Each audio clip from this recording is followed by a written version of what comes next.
ഒരിക്കൽ പത്രോസും യോഹന്നാനും സുന്ദരമെന്ന ദേവാലയത്തിലേക്ക് വന്നിരുന്നു. ഇതാ ആ ദേവാലയത്തിന്റെ പടിവാതിക്കൽ ഒരുവൻ വിഷയായിരിക്കും. നോക്കണം, ദേവാലയത്തിന്റെ പേര് സുന്ദരമെന്ന ദേവാലയം ആണെങ്കിലും ഇവർ കണ്ട കാഴ്ച വളരെ ദുഃഖമേറിയ ഒരു കാഴ്ചയാണ്.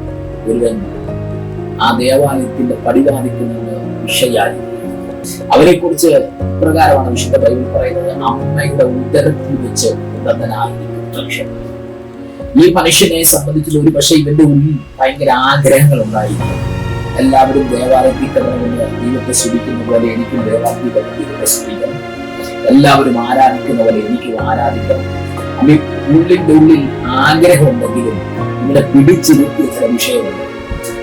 ഇന്ന് ഈ ലൈവിൽ കൂടെ എന്നെ ശ്രദ്ധിക്കുന്ന ഒരു ദൈവങ്ങളെ, ഉള്ളിൽ ആഗ്രഹമുണ്ടെങ്കിലും നീ ആ സ്ഥാനത്തേക്ക് നിനക്ക് എത്തിപ്പെടുവാൻ കഴിയാതെ വന്നു മുടങ്ങി പിടിപ്പിച്ച ചില വിഷയത്തിന്റെ നടുവിൽ ഇന്ന് പരിശുദ്ധാത്മ പറയാണ് ചില വിടുതലുകളെ ദൈവാത്മാവ് നിങ്ങൾക്ക് വേണ്ടി ചെയ്യുമെന്ന് പരിശുദ്ധാത്മാവ് ദൂത് വിളിച്ചു പറയുക.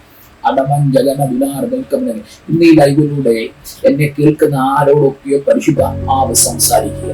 അമ്മയുടെ ഉദരത്തിൽ വെച്ച് തന്നെ മുടങ്ങി പിടിച്ച ചില വിഷയം ഇനി ഒരിക്കലും എഴുന്നേക്കത്തില്ല, ഇതിന്റെ മുന്നിൽ ദൈവപ്രവൃത്തി കാണത്തില്ല എന്ന് പറഞ്ഞ ചില വിഷയത്തിന്മേൽ ദൈവത്തിന്റെ പരിശുദ്ധാത്മ പറയാണ് ഇന്ന് രാത്രി ചില വിടുതലുകളെ ദൈവാത്മാവ് നിങ്ങളുടെ ഭവനത്തിനകത്ത് അയക്കുമെന്ന് പരിശുദ്ധാത്മാവിനെ ദൂത് വിളിച്ചു പറയുക.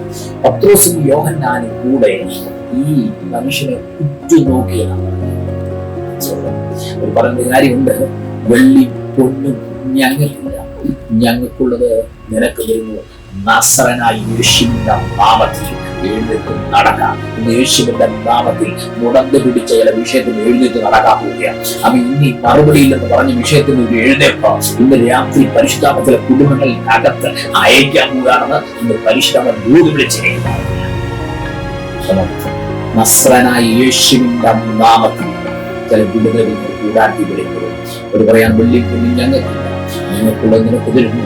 നസ്രനായ യേശുവിന്റെ നാമത്തിൽ എഴുന്നേറ്റ് നടക്കണം. ഇത് പറഞ്ഞ് കഴിഞ്ഞ ഉടനെ ആ മുടങ്ങനായിരിക്കുന്ന മനുഷ്യൻ അവൻ ചാടി തുള്ളിക്കൊണ്ട് അവൻ ദേവാലയത്തിൽ ചെന്ന് ദൈവത്തെ സ്തുതിച്ചു. അവർ പറയാണ്, നിന്റെ പിശക്കാശ് എനിക്ക് വേണ്ട, അവന്റെ യേശു അവൻ എന്നെ സൗഖ്യമാക്കി. അവന് പറയുന്നത് സാക്ഷ്യമുണ്ട്. ആമേൻ, ഇനി ആരുടെ പിശക്കാശ് എനിക്ക് വേണ്ട, എന്റെ യേശു എന്നെ വിടുവിച്ചു.